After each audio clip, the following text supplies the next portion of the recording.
sur la terre, glorifie ton nom. Chantons, glorifie ton nom, glorifie ton nom,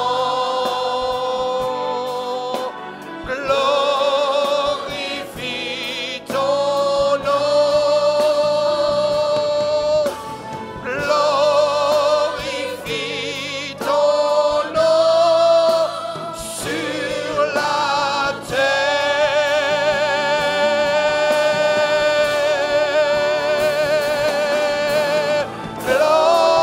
Glorify your name.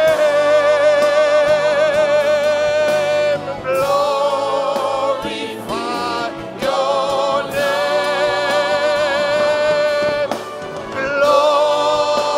Glorify your name in the earth.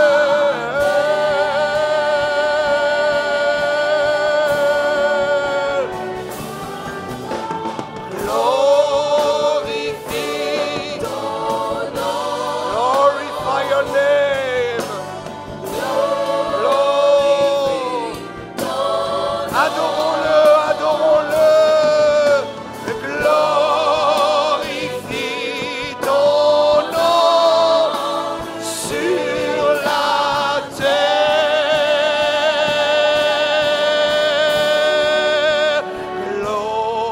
Glorifie ton nom. Glorifie ton nom. Glorifie ton nom sur la terre.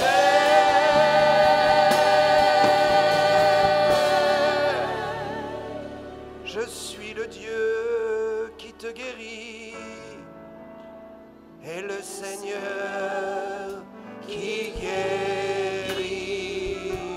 I send my word. J'envoie ta parole. I send my word. Maladie. I am the Lord.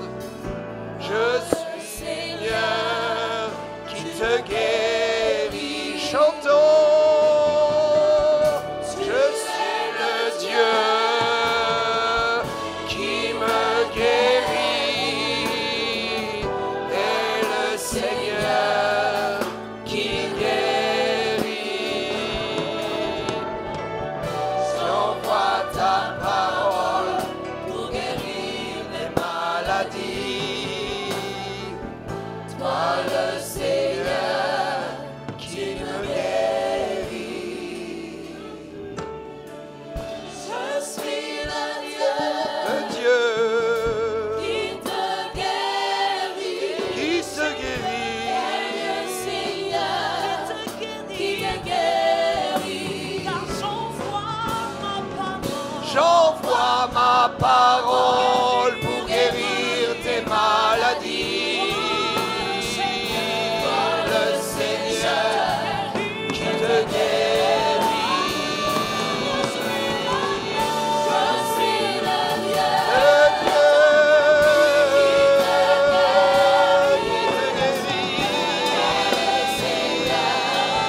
qui te guérit. I send my word, ma parole pour guérir tes maladies. Moi le Seigneur qui te guérit. Si vous le croyez, dites avec moi ce soir, c'est l'heure de ma bénédiction. C'est l'heure d'une addition dans ma vie.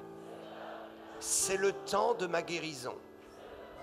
C'est le temps de ma restauration.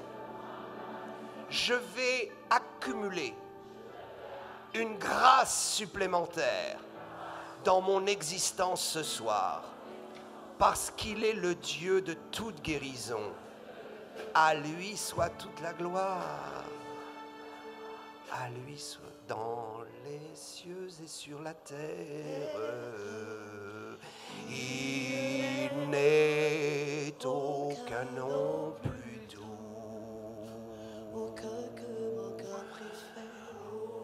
qu'un que mon cœur préfère, que au nom du Christ mort pour nous, chantons, quel beau nom, quel beau nom, porte loin de l'éternel, quel beau nom, quel beau nom, que celui d'Emmanuel. Quelque grand que soit un homme, qu'il soit prince ou qu'il soit roi, de quelque nom qu'on le nomme, Jésus est plus grand pour moi.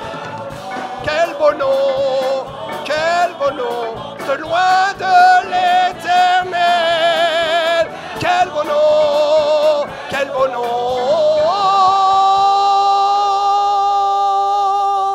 que celui d'Emmanuel. Alléluia! Nous servons un Dieu vivant. Nous ne servons pas une religion. Nous ne servons pas un mouvement d'hommes. Nous ne servons pas une philosophie. Nous servons une personne. La personne du Fils de Dieu, mort et ressuscité pour nous. Le Fils de Dieu est au milieu de nous. Il est ressuscité et il vit à jamais par son esprit. Alléluia. Quel beau nom, quel beau nom,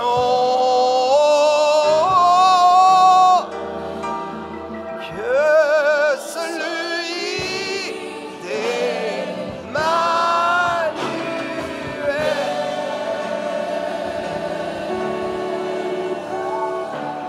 Dieu Tout-Puissant, en mon cœur, considère tout l'univers créé par ton pouvoir, le ciel d'azur, les éclairs, le tonnerre, le clair matin ou les ombres du soir.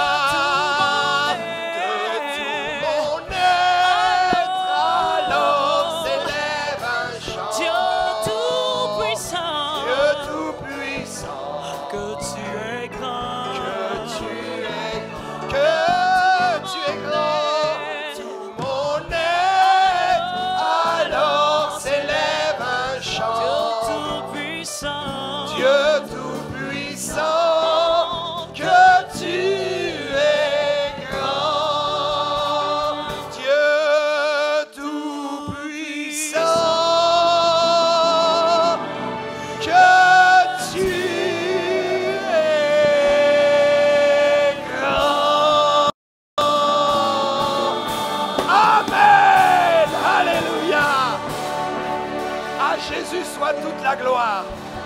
Prenez place. Merci à la chorale, merci aux musiciens, merci pour votre talent mis au service de Dieu. Alléluia. Oh, que Dieu soit loué, que Dieu soit loué. Je voudrais que nous ouvrions la parole de Dieu. Merci. Alléluia. Vous savez, il y a une histoire extraordinaire. C'est cette histoire qui, en fait, est racontée comme une parabole, mais qui, finalement, est une réelle histoire. Elle est l'histoire de chacun d'entre nous. Elle est l'histoire que nous avons parcourue en tant que chrétiens avant d'arriver au royaume des cieux. Elle est ton histoire ce soir. Si tu ne connais pas le Dieu vivant et vrai, si tu n'as pas vraiment rencontré ton Créateur, je veux te dire ce soir qu'il y a une histoire extraordinaire dans la parole qui te concerne. Et je crois que cette histoire va te permettre de connaître une nouvelle vie, une nouvelle approche du royaume des cieux et de ton Créateur. Nous pouvons regarder, il s'agit d'une histoire bien connue, d'une parabole bien connue, c'est dans Luc chapitre 15, verset 11. Il est question d'un fils qui est parti de la maison paternelle et qui a voulu vivre sa propre vie. Est-ce qu'on peut afficher Luc 15? Il dit encore, un homme avait 2 fils. Je voudrais que nous soyons tous conscients que l'humanité a été créée par un seul Dieu. Il n'y a pas différents dieux. Il n'y a qu'un seul Dieu qui ait été capable de créer une humanité semblable à lui, qui ait créé des individus qui, au premier regard, sont semblables et pourtant si différents. Je vous assure que s'il y avait eu une conjugaison de plusieurs dieux, il y aurait plusieurs formes humaines. Mais le fait est que la forme humaine est unique. Et cette réalité nous amène à constater et à admettre une chose, c'est que le moule dans lequel Dieu nous a tous faits est le même. Nous sortons tous du même moule parce que nous sortons tous de la pensée et de la création d'un seul Dieu. S'il y eut plusieurs dieux, notre personne aurait eu des aspects différents. Les moules qui ont formé de l'argile l'homme auraient été différents. Mais j'ai une bonne nouvelle. Dieu nous a tous fait sortir de l'argile, de la poussière de la terre, pour faire de nous ses enfants et pour que nous puissions le rencontrer. Notre pèlerinage terrestre est juste un test. Vous et moi, nous sommes sur cette terre pour être testés. Nous sommes juste là pour acquérir la foi, pour connaître la foi. Dieu s'est caché et s'est révélé en même temps. Il s'est caché à nos yeux, mais il est toujours présent à notre conscience. Et par la puissance du Saint-Esprit, il peut se présenter à ton esprit ce soir, si tu es juste attentif et si tu te laisses convaincre par la puissance d'en haut. Je voudrais te dire que lorsque l'humanité est arrivée, il y a eu le péché et Dieu a enrayé une certaine forme de corruption sur cette terre avec le déluge. Après le déluge, il y eut un redémarrage de la création. Et toi et moi, nous sommes issus de ce redémarrage qui a été sanctifié par le déluge qui a noyé la terre et qui a noyé tous les éléments absolument impurs que le diable avait injectés dans le corps de l'homme.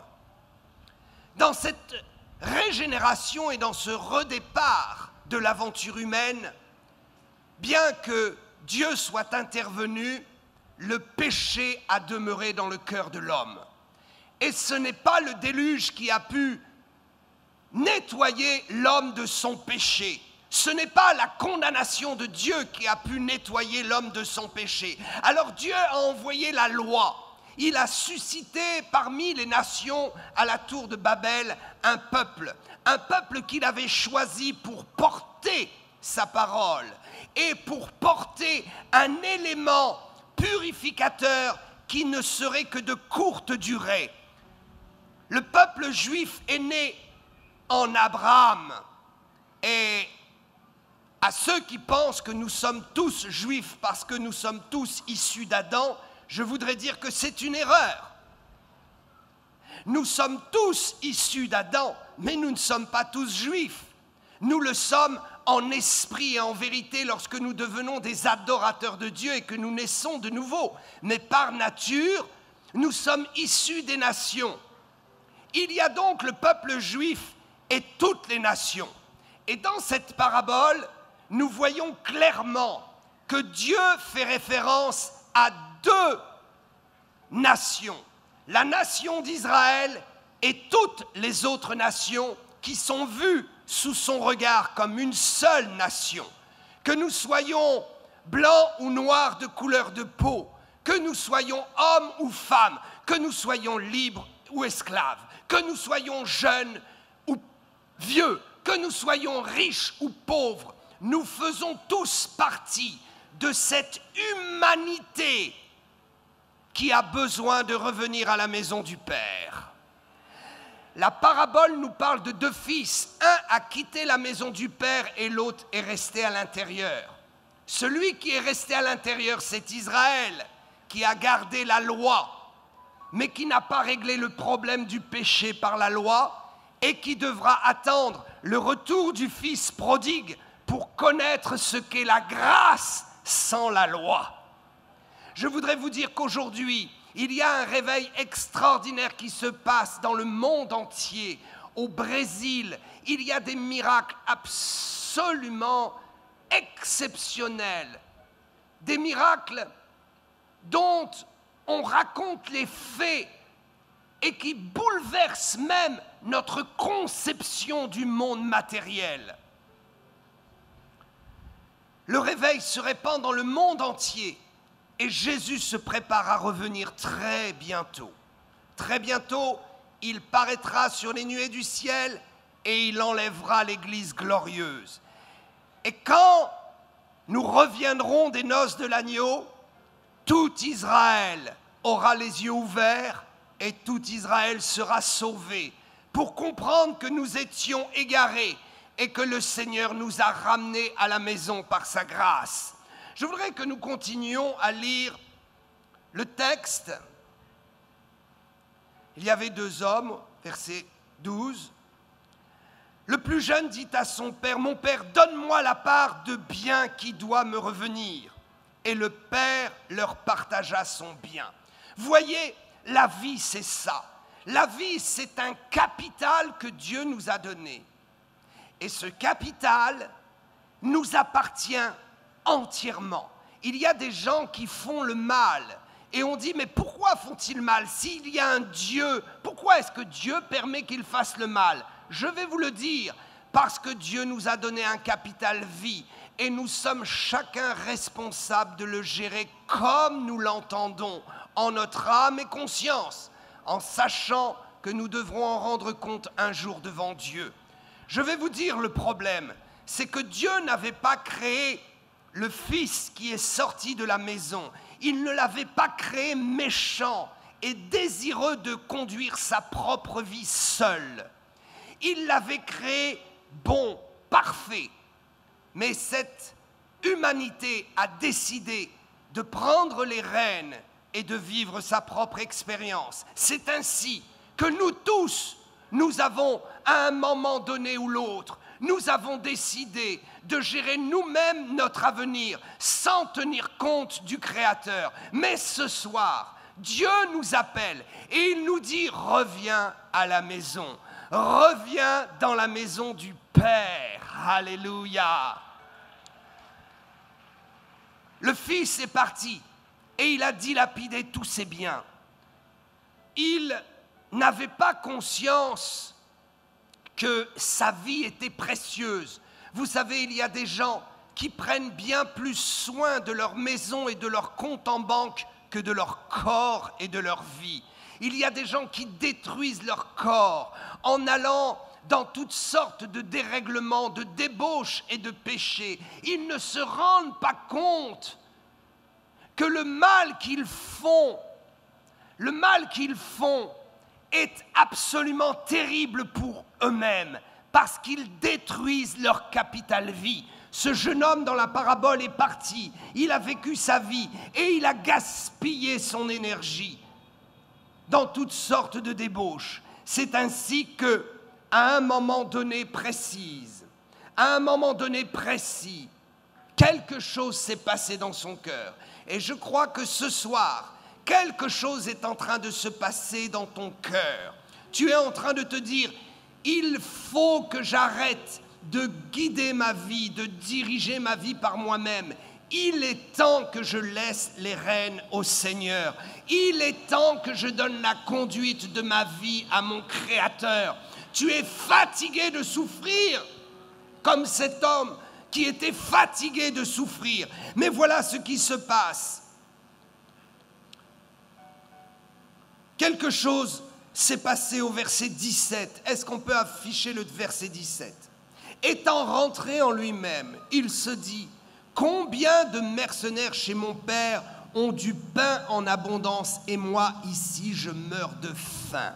Si tu savais l'abondance qu'il y a dans l'église de Jésus-Christ, si tu savais l'abondance de bénédiction, l'abondance de grâce qui se trouve dans la maison du Père, alors tu n'hésiterais pas une seconde. Voici ce que dit est-ce qu'on peut afficher la suite?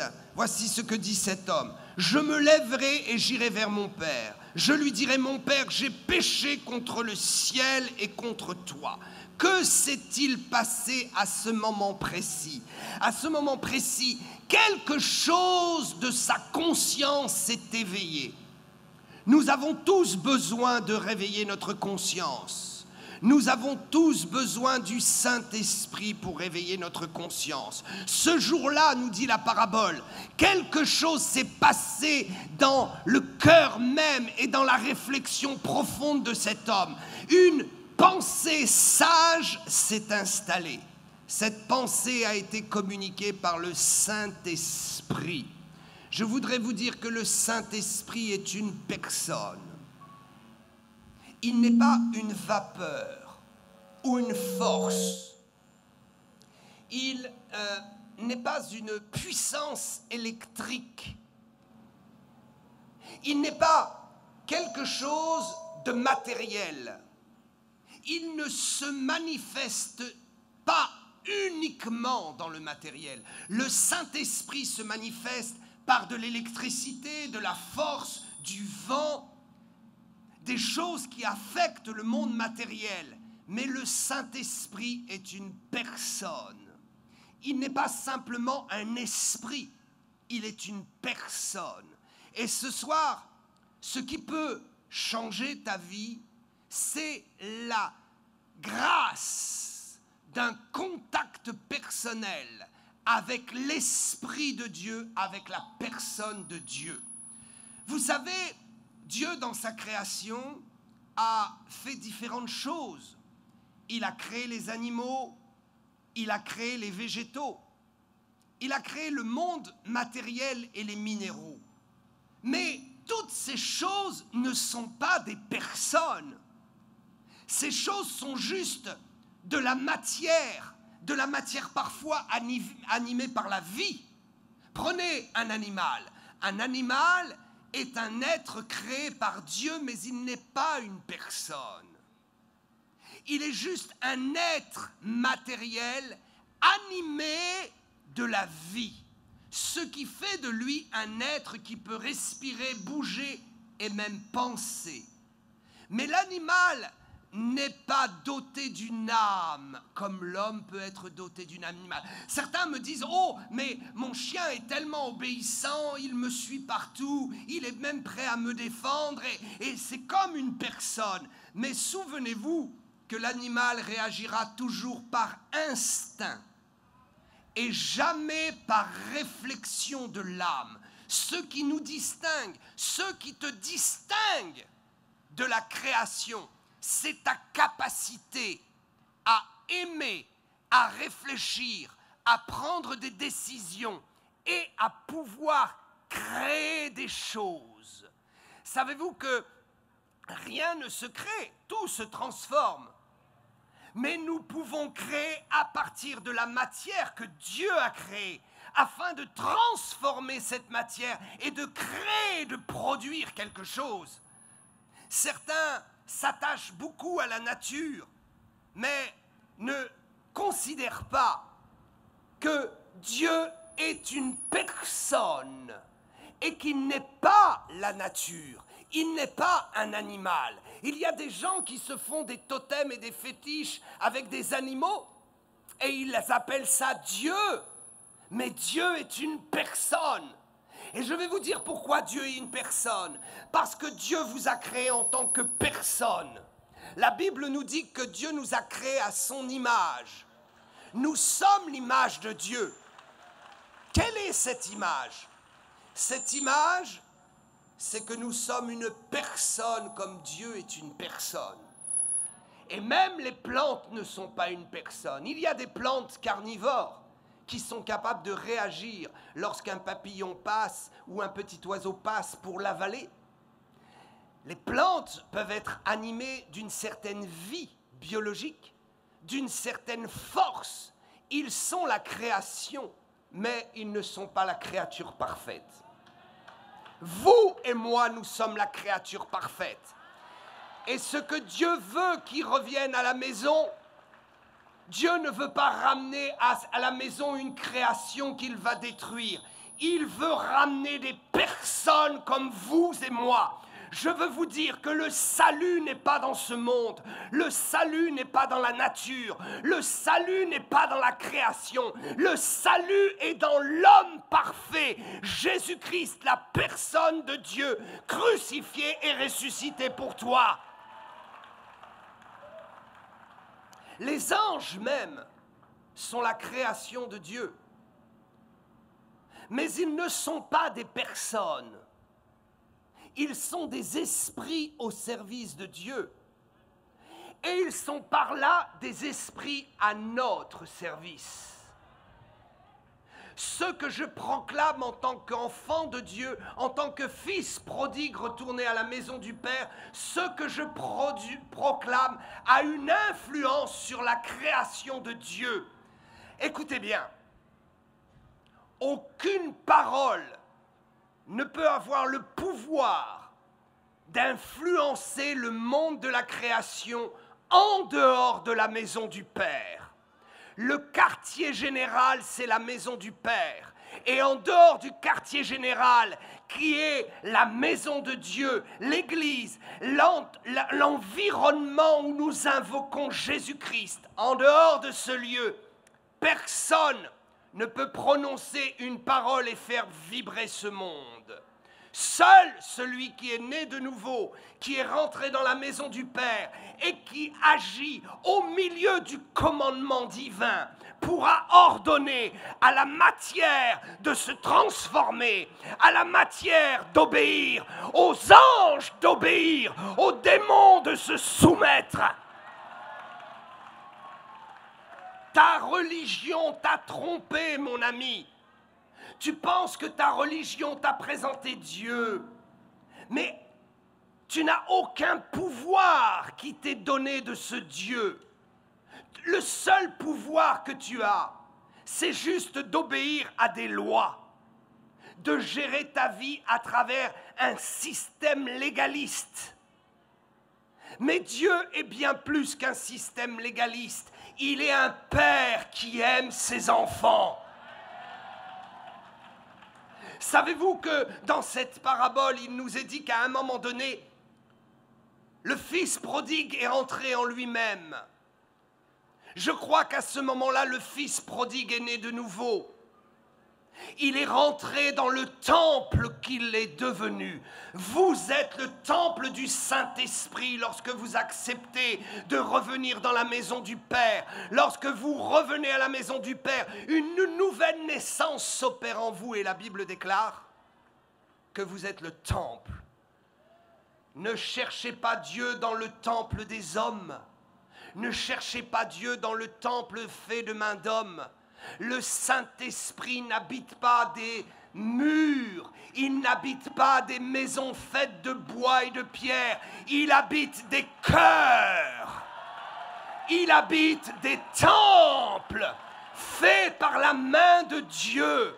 Il habite une création qui a été moulée dans la main du Créateur. Vous et moi, nous avons été forgés dans l'argile et jusqu'à l'heure de notre mort, cette argile sera entre les mains de Dieu. Je voudrais vous dire que la Bible annonce que nous sommes nés de la poussière. Mais quand nous regardons bien le texte, est-ce qu'on peut m'apporter ma tablette? Genèse chapitre 2, versets 5 à 7. Voilà, je vais le lire ici comme je suis remonté à ma place. Que Dieu soit loué. Est-ce qu'on peut mettre le pupitre un peu sur le côté? Voilà. Il faut se séparer des choses de la chair. Encore un peu plus loin. Voilà. Que Dieu soit loué. Aucun arbuste des champs n'était encore sur la terre et aucune herbe des champs ne germait encore. Car l'Éternel Dieu n'avait pas fait pleuvoir sur la terre et il n'y avait point d'homme pour cultiver le sol. Je voudrais vous dire une chose. Quand Dieu a créé les végétaux, quand Dieu a créé le monde des plantes, Dieu a abreuvé ces plantes pour qu'ils croissent, mais Dieu n'avait pas encore fait pleuvoir jusqu'à ce que l'homme soit sur terre. Il y a deux possibilités. Soit nous pouvons puiser l'eau du sol, soit nous pouvons recevoir l'eau du ciel. L'eau du ciel est pour l'homme. Tout ce qui vient d'en haut est une destinée de bénédiction pour l'homme. Voyez-vous cette différence entre la religion et la vie de l'esprit? La religion, c'est quand nous cherchons des sources sur cette terre et que nous abreuvons notre vie avec ces sources. Ça, c'est la religion. Mais lorsque nous sommes dans l'esprit, nous attendons la pluie du ciel et nous réagissons à la pluie que Dieu envoie du ciel. Pour cultiver, jusqu'à ce moment-là, les plantes n'avaient pas besoin de l'intervention de Dieu. Le système de la création leur donnait les sources. Il y a des gens qui se sont creusés des sources et qui n'attendent plus l'eau du ciel. Ils puisent à des systèmes religieux, ils puisent à des religions, ils puisent à des systèmes légalistes, ils puisent à des systèmes philosophiques. Mais ils ne veulent surtout pas être dérangés par une pluie qui descend du ciel et qui leur tombe sur la tête. L'eau des rivières, nous pouvons la contrôler et y accéder quand nous voulons. Mais la pluie du ciel, personne ne peut la contrôler. La pluie du ciel, elle descend au moment où Dieu l'a voulu. Il faut être au bon endroit et au bon moment. Je vous assure que ce soir, vous êtes au bon endroit et au bon moment. Parce que c'est la pluie du ciel qui descend. Nous n'avons pas construit ces soirées en puisant dans la religion, mais nous sommes dans la liberté de l'esprit et nous attendons la pluie du ciel. J'ai beaucoup aimé la prière tout à l'heure qui a été conduite par le pasteur Xavier et qui a invoqué la pluie. Savez-vous que c'est très spirituel d'invoquer la pluie et de refuser de s'abreuver à des sources d'hommes, à des sources de mouvement? Nous avons tellement besoin en France de changer de mentalité. Regardez ce qui s'est passé. Revenons à notre texte. Aucun arbuste, car Dieu n'avait pas fait pleuvoir sur la terre, et il n'y avait point d'homme pour cultiver le sol. Regardez la suite. Mais une vapeur s'éleva de la terre et arrosa toute la surface du sol.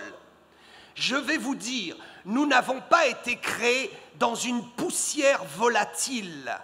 Nous sommes le produit d'une poussière mélangée à la vapeur, à l'eau. Nous ne sommes pas le produit de la poussière en tant que telle. Nous sommes le produit de l'argile qui a été forgée par l'eau de l'humidité que Dieu a envoyée. C'est ainsi que nous sommes de l'argile, des pots d'argile, fragiles, mais entre les mains de Dieu, nous pouvons être transformés. Regardez ce qui suit. Une vapeur s'éleva du sol. Et à ce moment-là, l'Éternel Dieu forma l'homme de la poussière de la terre. Cette poussière était mélangée à l'eau. Tu ne peux pas vivre sans l'eau de la parole de Dieu. La parole de Dieu est une eau vivifiante. Et je crois que cette vapeur qui était là n'était pas le produit des sources naturelles. Elle était le produit de la présence du Fils du Dieu vivant, de la parole faite chair, de la parole qui inonde nos âmes et qui est une source de vie pour nous. Mon ami, tu n'as peut-être pas choisi la condition dans laquelle tu es né, mais je vais te dire ce soir, tu peux choisir une transformation radicale de ton existence en entrant dans la maison de Dieu, en ramenant le pot dans la maison de Dieu, en mettant le pot dans les mains du potier. Il fera de toi un vase d'honneur. Tu es un vase vil, mais dans la maison du potier, dans la maison du Père, tu deviendras un vase d'honneur.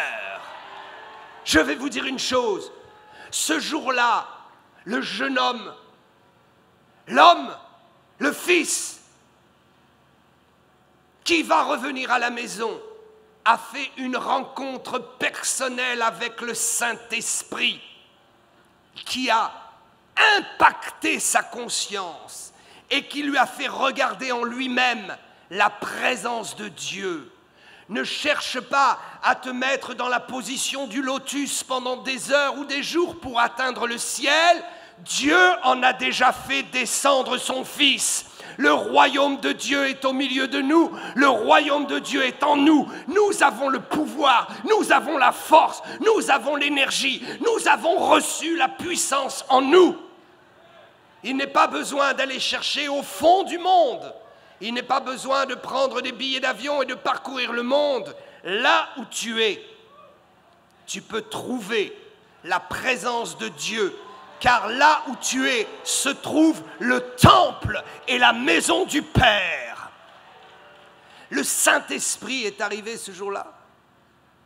Je vais vous dire, nous sommes des personnes et le Saint-Esprit est une personne. Il n'est pas une vapeur, une force. Dans le livre des Actes, nous voyons le Saint-Esprit parler, réagir. Nous voyons le Saint-Esprit qui a des humeurs et qui prend des décisions. Même les dons spirituels sont répandus en fonction de l'humeur, du désir, du caractère du Saint-Esprit. Si tu veux que le Saint-Esprit descende sur ta vie et te donne des dons, il faudra absolument que tu sois son ami. Le Saint-Esprit est une personne parce que Dieu est une personne. J'ai une bonne nouvelle. Il n'y a qu'une personne pour rencontrer une autre personne. Dieu n'a pas choisi des animaux, Dieu n'a pas choisi des arbres, Dieu n'a pas choisi la forêt, Dieu n'a pas choisi les pierres et les fétiches pour rencontrer l'homme.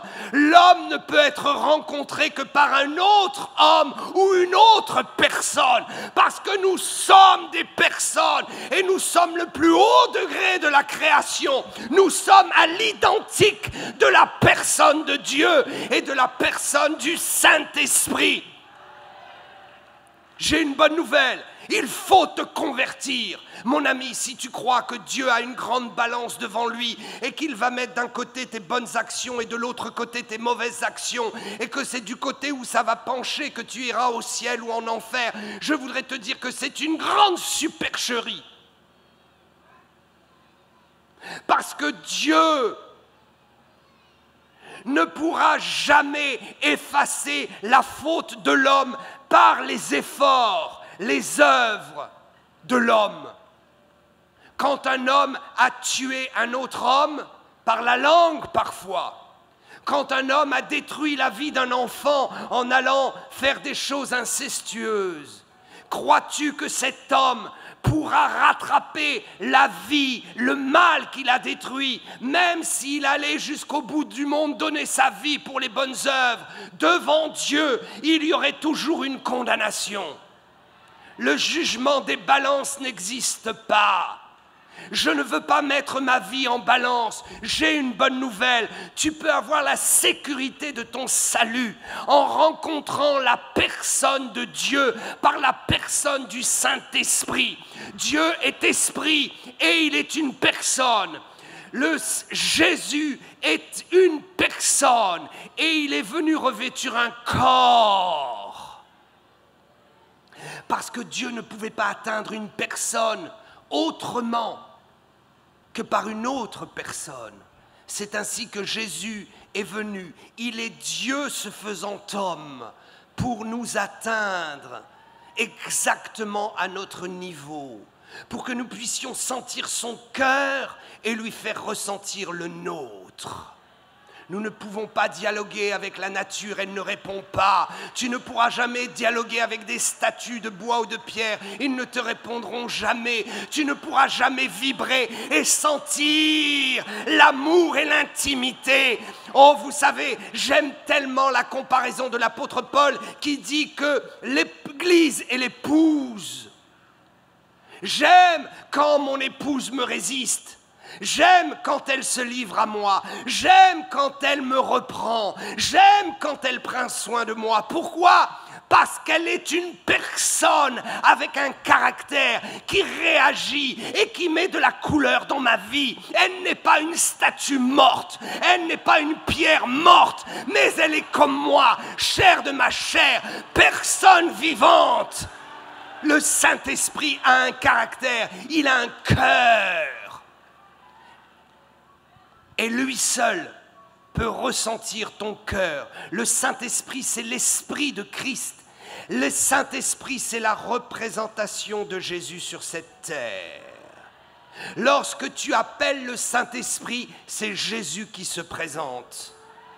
Lorsque tu veux être en communion avec le cœur du Saint-Esprit et ressentir ses émotions pour toi, savoir s'il apprécie ce que tu fais, savoir s'il est contrarié, non pas pour te condamner, mais juste parce qu'il veut t'apprendre.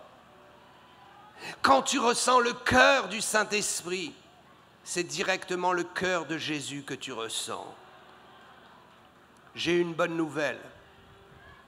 La personne de Dieu est au milieu de nous, par le Saint-Esprit glorieux, par la force de la révélation qu'il nous a faite. Écoutez ce qui s'est produit. Le texte nous dit que quand le Fils a réalisé sa condition et qu'il s'est mis en marche pour retourner à la maison du Père, à ce moment-là, Dieu est sorti du ciel. Avez-vous déjà vu Dieu courir? Relisez le texte et vous verrez que un peu plus loin, versets 17, 18, il se leva là comme il était encore loin. 17, oui, voilà. J'irai chez mon père, pardon, 18, 19. Je ne suis pas digne d'être appelé ton fils. Traite-moi comme l'un de tes mercenaires. Voilà ce que le jeune homme va déclarer. Voilà ce que nous sommes tous tentés de penser. Nous pensons que Dieu est sur un trône, qu'il règne avec toute son autorité. Et que quand nous faisons une chose qui est mal, il se lève pour nous frapper. C'est pourquoi nous avons tous cette réflexion. Il faut sortir de cette mentalité. Il faut naître de nouveau. Il faut être régénéré par la pensée de l'esprit. Dieu n'est pas un Dieu pour te condamner. Il n'est pas un Dieu pour te frapper. Il n'est pas un Dieu pour t'atteindre.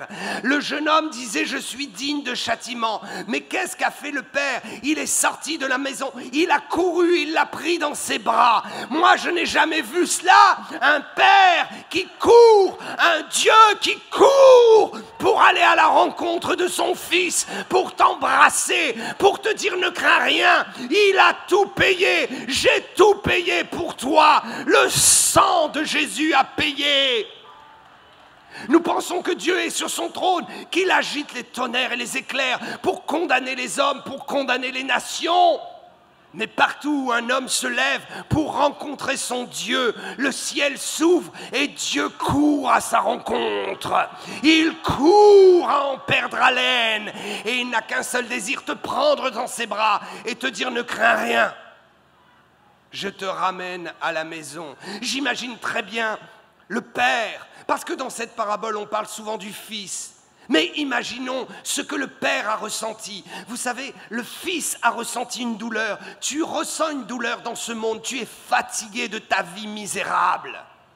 Tu es fatigué de cette religion qui ne t'apporte aucune espérance. Et tu veux enfin aller vers le Père. Et tu souffres. Mais sais-tu que le Père souffre?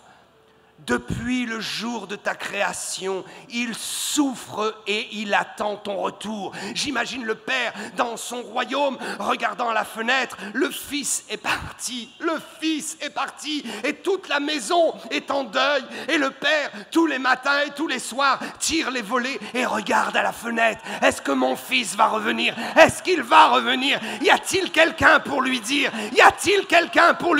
J'enverrai mon Saint-Esprit pour lui dire. Tous les matins, Dieu pleure et il attend que tu lui donnes ta vie.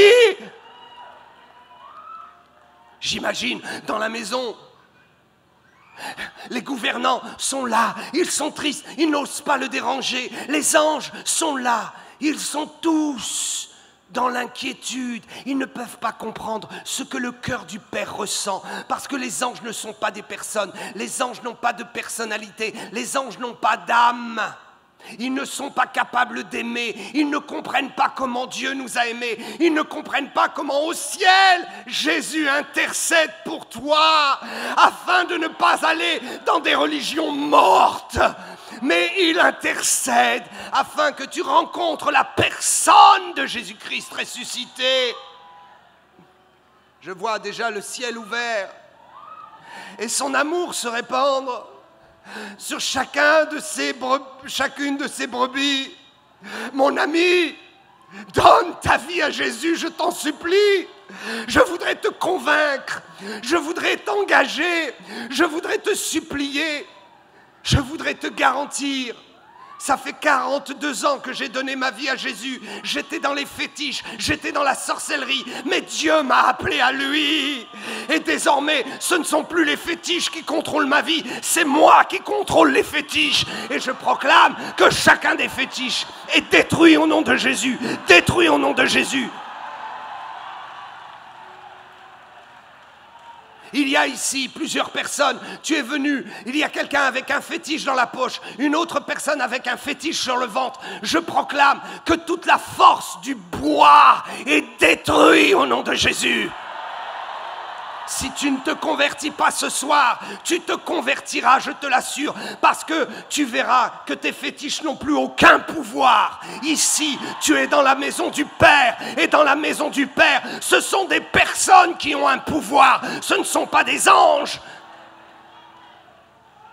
Les anges plongent leur regard, à cette heure ils plongent leur regard et ils veulent sentir comment cela peut se faire, comment une personne, un humain, comment un humain peut avoir les mêmes sentiments que Dieu. Oh mon ami, tu ne seras plus la même, tu ne seras plus le même. Levons-nous à notre place. Si tu n'as pas donné ton cœur à Jésus, vite, vite, je veux prier pour toi. Viens devant, n'aie pas peur, n'aie pas honte.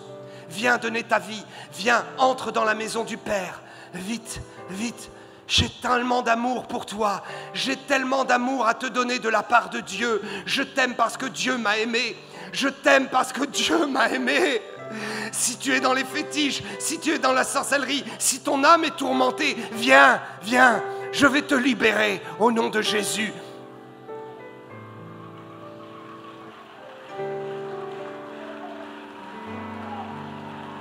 Vous qui voulez donner votre vie au Seigneur, avancez-vous rapidement pendant que nous chantons ce chant. I sing praises to your name. Ta vie ne sera plus jamais la même. Dieu va te parler de cœur à cœur.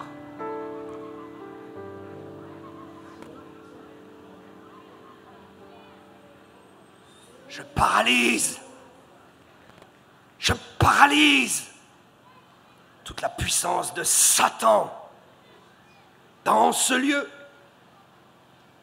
dans le ciel et l'espace du ciel qui est au-dessus de ce lieu. Je paralyse les puissances de Satan et j'ordonne que tu libères les âmes. Esprit de serpent, esprit de python, esprit déchu, Satan, je te convoque en ce lieu pour assigner le mandat de la croix contre toi. Je chante louange à son nom. Seigneur, louange à son nom. Seigneur, car son nom est grand et digne de louange. Alléluia. Je chante louange à son nom. Seigneur, Louange à son nom. Seigneur, car son nom est grand Et digne d'être loué. Vous qui vous êtes avancés, faites cette prière avec moi. Répétez cette prière avec moi. Seigneur, je te donne ma vie ce soir. C'est toi, Jésus, que j'invoque. Transforme mon existence. Donne-moi le goût des choses de ton royaume. Lave-moi. Pardonne-moi mes péchés. Par le sang qui a coulé à Golgotha. Par le sang de ton Fils Jésus. Pardonne-moi. Purifie-moi. Sanctifie-moi. Je t'appartiens. Ce soir, je te donne tout. Ce soir, je me livre entièrement à toi. Donne-moi ta grâce. Je reçois ton esprit et je reçois la vie éternelle. Je crois qu'à partir de ce jour, ma vie ne sera plus la même. Parce que tu es entré dans mon cœur. Je décide de ne plus quitter le chemin de ta grâce. Je décide de ne plus lâcher ta main. Accorde-moi le don du Saint-Esprit afin que je sois sauvé. Donne-moi de vivre cette expérience du don de l'Esprit en moi. Je te donne toute la gloire. Au nom de Jésus. Amen. On peut les applaudir. Est-ce que vous pouvez vous lever?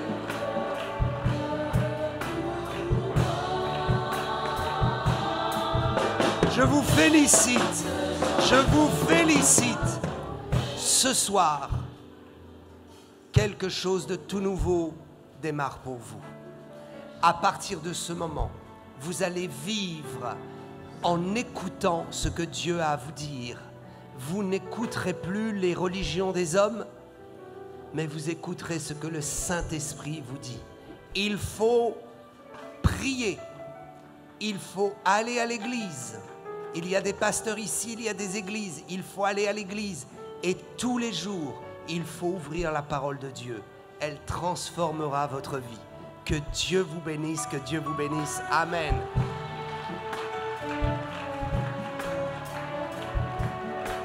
Nous voulons prier pour les malades. Nous voulons croire et manifester le don de la foi. Si vous êtes malade, là où vous êtes, si le message vous a touché, comprenez que ce message est aussi pour les chrétiens. Ce message est pour les chrétiens. Il est pour vous afin que vous réalisiez que dans la maison du Père, tout est possible. Dans la maison du Père, il y a tout ce qu'il faut pour régénérer votre vie et vous nourrir du pain qui descend du ciel. Un pain qui lavera votre cœur, qui purifiera vos membres et qui vous donnera la vie éternelle. Et en attendant le jour glorieux de l'enlèvement, vivez votre miracle, vivez votre expérience avec Dieu. Que tous ceux qui sont malades posent la main là où ils souffrent. Je suis le Dieu qui te guérit. Je vais invoquer le Seigneur pour vous. Et quand j'aurai prié, vous allez sentir une chaleur descendre sur vous. Vous allez sentir la main de Dieu vous toucher. Vous allez sentir une expérience se produire dans votre corps. Au moment où vous sentez cette expérience, sortez des rangs et venez ici, afin que je prie pour vous et afin que vous puissiez constater votre guérison. Croyez-le, croyez-le, croyez-le. Le Saint-Esprit est à l'œuvre pour vous. Jésus n'a pas changé. Il est le même hier, aujourd'hui et éternellement. Il y a déjà des guérisons qui s'opèrent, je le sens. Il y a déjà des guérisons qui s'opèrent dans les corps. Il y a déjà quelque chose qui se passe, des douleurs qui sont en train de partir maintenant. Il y a des douleurs qui sont en train de partir. Il y a des mouvements que certains ne pouvaient pas faire, vous commencez à pouvoir les faire. Je vois de l'arthrose et de l'arthrite qui s'en va. Des maux de tête, des problèmes de digestion, des problèmes dans les reins. Quelqu'un a un problème sur la main droite. Père, je prie au nom de Jésus-Christ de Nazareth maintenant. Je prie que chacun de tes enfants puisse recevoir la guérison par les meurtrissures de Jésus. Je paralyse toute maladie, toute douleur dans les corps. J'anéantis toute la puissance de l'ennemi et je proclame la guérison et l'intervention du Père par la puissance de la foi. Soyez guéris de vos maladies maintenant. Que toute douleur s'arrête. Que les arthroses, les arthrites s'arrêtent maintenant. Je paralyse toute fièvre. Je chasse le cancer. J'ordonne que tout sida et tout problème dans le sang se dessèche maintenant. J'envoie le feu pour consumer les œuvres des ténèbres. J'arrache les flèches de toute sorcellerie qui ont été plantées dans les corps. J'annule les malédictions. Je poursuis la puissance de l'ennemi et je détruis tout pouvoir de la sorcellerie, du fétiche, tout pouvoir de la désobéissance, tout pouvoir du péché dans les corps. Recevez votre guérison maintenant. Recevez votre guérison. Recevez votre guérison. L'a dit, toi le Seigneur qui me guérit. Tu es le Dieu qui me guérit et le Seigneur qui guérit. J'envoie ma parole pour guérir les maladies. Toi le Seigneur qui me guérit. J'anéantis toute force d'incrédulité. J'anéantis ce soir toute force d'incrédulité. Je paralyse toute pensée unique. Et je proclame la régénération des corps par l'œuvre de la croix, par l'œuvre des meurtrissures de Jésus. Quelque chose est en train de se passer pour toi. Ce que tu ressens, c'est la guérison qui agit dans ton corps. Si tu ressens la présence de Dieu, si tu ressens le feu de Dieu sur toi, si tu ressens quelque chose qui est en train de se passer, viens vite devant, viens vite ici. Je vais prier pour toi. Quel que soit ton problème, quel que soit ton problème, parole pour guérir tes maladies. Toi le Seigneur qui te guérit. Tu es le Dieu qui me guérit. Le Seigneur qui guérit. Tu envoies ta parole pour guérir tes maladies. Toi le Seigneur, tu me guéris. Tu es le Dieu qui me guérit. Et le Seigneur qui me guérit. Tu envoies ta parole pour guérir les maladies. Toi le Seigneur qui me guérit. Je suis le Dieu. Alléluia. Vous qui vous êtes avancés, mettez la main là où vous souffrez. Je paralyse tout esprit de douleur. Je confesse, je proclame la guérison sur vous maintenant.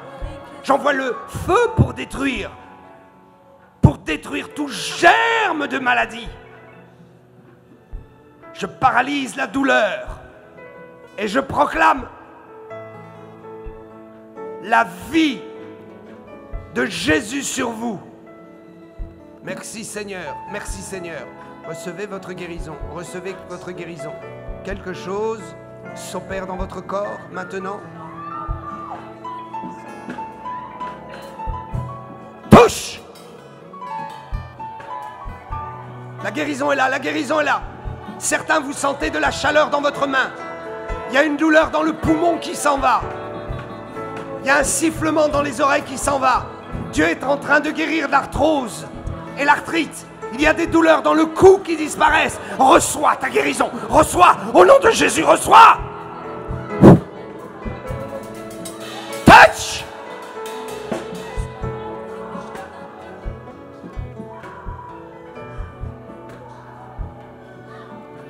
Il y a une douleur dans le pied qui est en train de partir. Il y a un diabète qui est en train de se dessécher. Il y a un diabète qui est en train de reculer.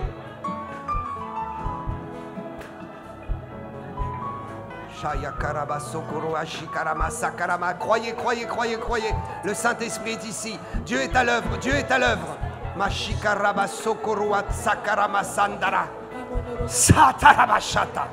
Merci pour l'onction du Saint-Esprit. Et merci pour la grâce.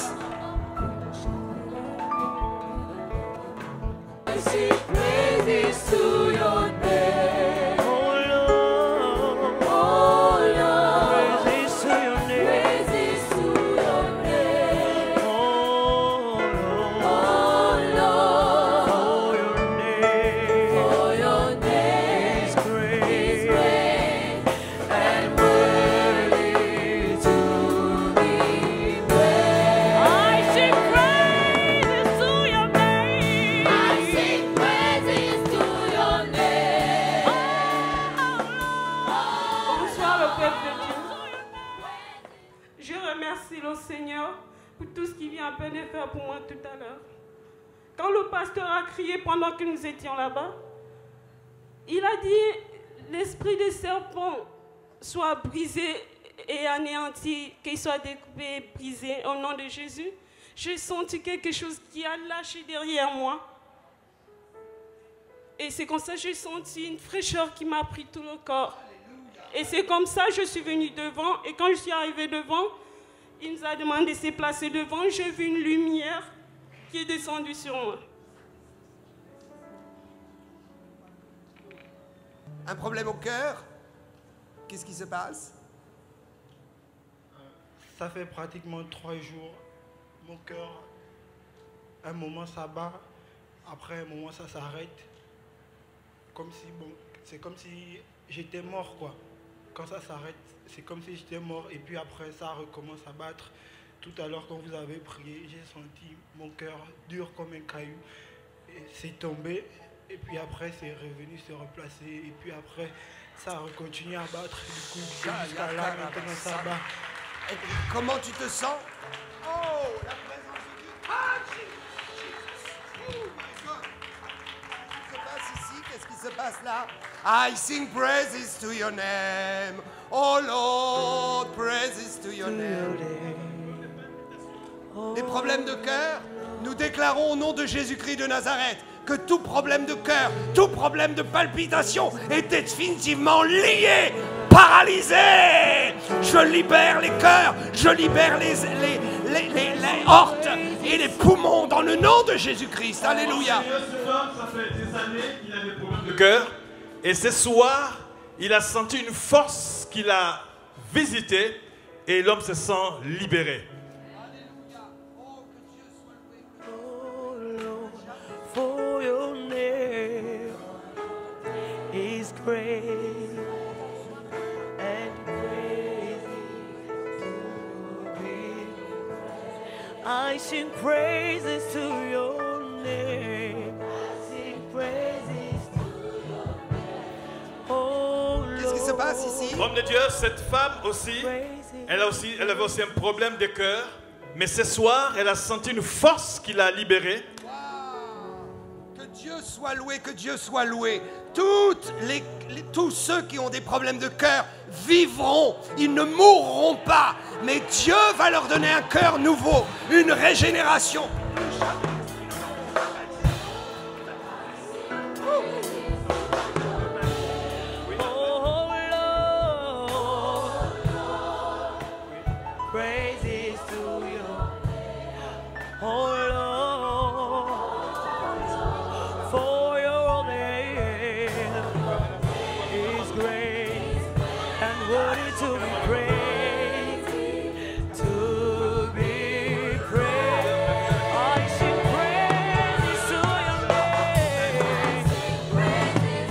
Se passe ici. Homme de Dieu, cette jeune fille, ça fait 1 mois qu'elle a de violents maux de ventre. Et ce soir, une puissance l'a visitée. Alors elle veut rendre la gloire à Dieu. Oh, gloire à ton Saint-Nom. Seigneur, La guérison est sur ces 2 personnes. Dieu va vous guérir. est grand. Quel est ton problème? Dieu est en train de te guérir maintenant. Quel est ton problème? Quel est son problème? Quel est son problème? Qu'est-ce qui se passe ici?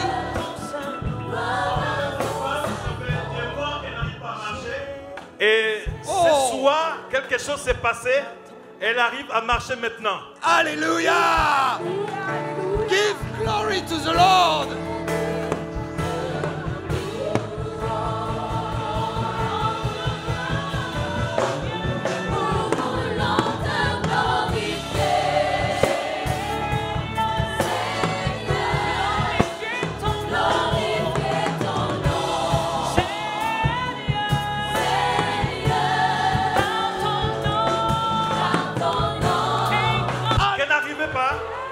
Gloire à Dieu. Elle a senti une force qui l'a visité. Elle veut rendre la gloire à Dieu. Alléluia. Alléluia.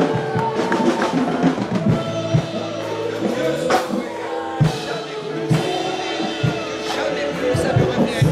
Au nom de Jésus. Proclamons que tout esprit d'épilepsie est définitivement vaincu maintenant dans le nom de Jésus.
There is power in the name of Jesus.